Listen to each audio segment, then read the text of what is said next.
Ivan, Excellencies, members of the diplomatic community, ladies and gentlemen. It's a privilege to address you today at the UN Global Summit, the Pulse. This forum brings together voices from across the world to discuss the forces shaping our global future.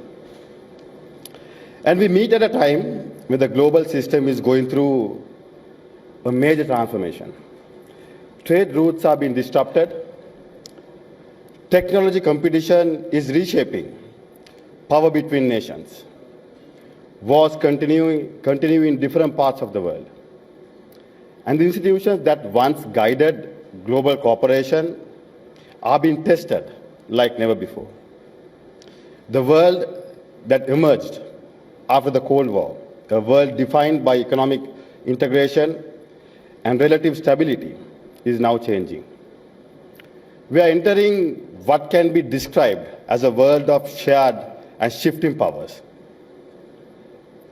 where geography matters again. Strategic regions that were once seen as distinct or secondary are now becoming center to global politics. One of those regions is the Indian Ocean. For thousands of years, Indian Ocean was not a zone of conflict. It was a bridge between civilizations. Merchants, scholars, and travelers crossed these waters long before modern geopolitics existed. Ideas moved across the ocean. Cultures interacted. Trade flourished between Asia, Africa, and Middle East.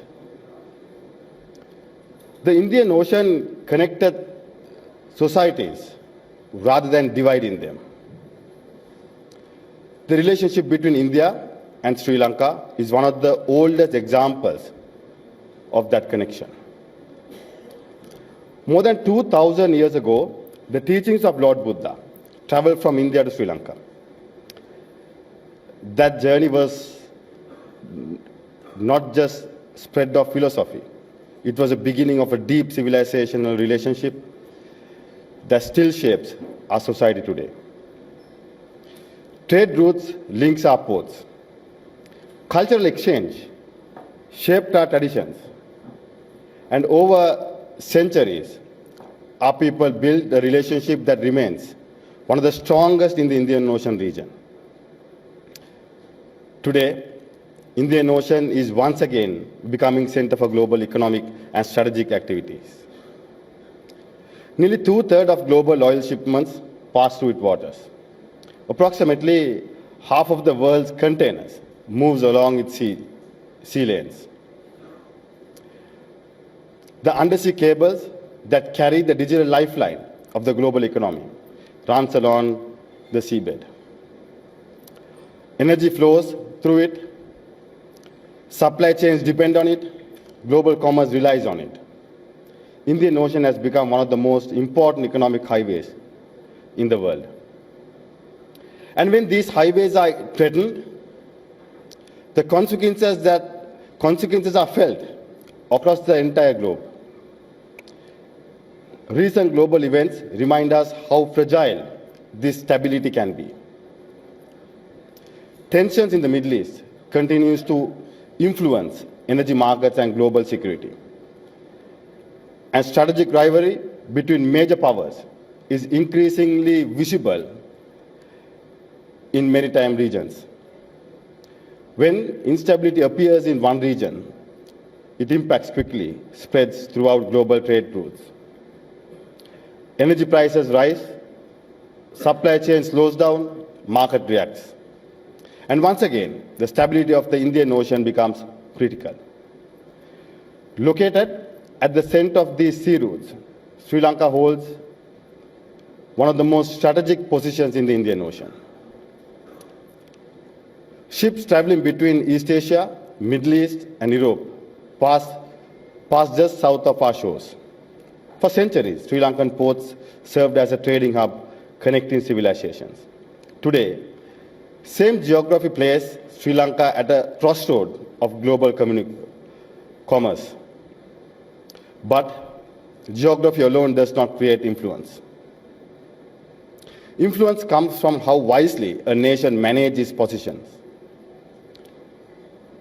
For centuries, in strategically sensitive regions, foreign policy must be guided by balance, foresight, and discipline. We must protect our sovereignty. We must safeguard our maritime space. We must also build strong partnership with all nations. Strategic balance is not weakness. The smaller states, it is a necessity. In this changing global landscape, India's rise is one of the most important developments of the 21st century. India's economic growth, technological innovation, and demographic strength are reshaping the Indian Pacific region.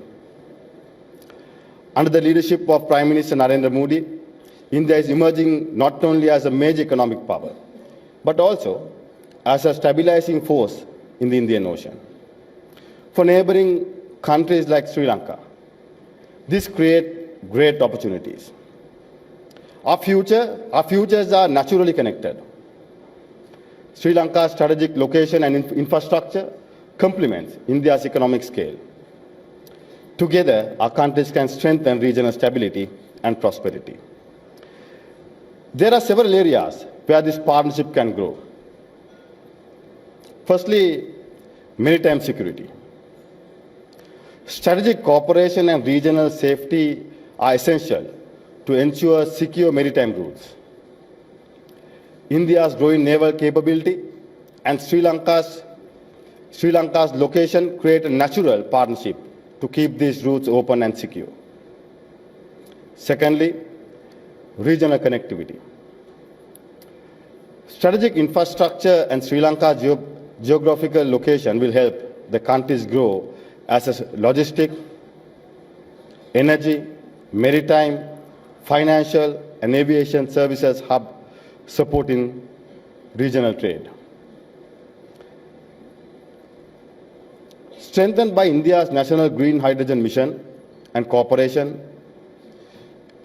investment, our partnership can forge a South Asia's hydrogen corridor that secures energy, drives innovation, and makes the Indian Ocean a hub of sustainable power. Third, the blue economy. Together, our countries can promote marine research, sustainable fisheries, ocean technology, and renewable ocean energy. Another major feature of this emerging global order is competition in technology. Artificial intelligence, cybersecurity, digital infrastructure, space technology. These are no longer just economic sectors. They are strategic domains that will shape global power in the decades ahead. For developing nations, the challenge is to ensure that technology creates opportunity, not inequality, and that regional cooperation will be essential. My generation inherits the responsibility to navigate global change. Not merely to react to it, but to shape the world where cooperation overweights rivalry and international law guide stability. The Indian Ocean must remain what it has always been at its best, a bridge between civilizations. India, Sri Lanka, and the countries of the Indian Ocean region must work together to ensure that these waters remain open, secure, and cooperative. Because if the Indian Ocean is stable, the global economy will be stable. If the Indian Ocean prospers, the region will prosper. For centuries, this ocean shaped our past. In the decades ahead, it will shape the future of the world. And it is the responsibility of our generation to ensure that it remains. The ocean of peace and cooperation and shared responsibility. prosperity. Thank you. There once are now.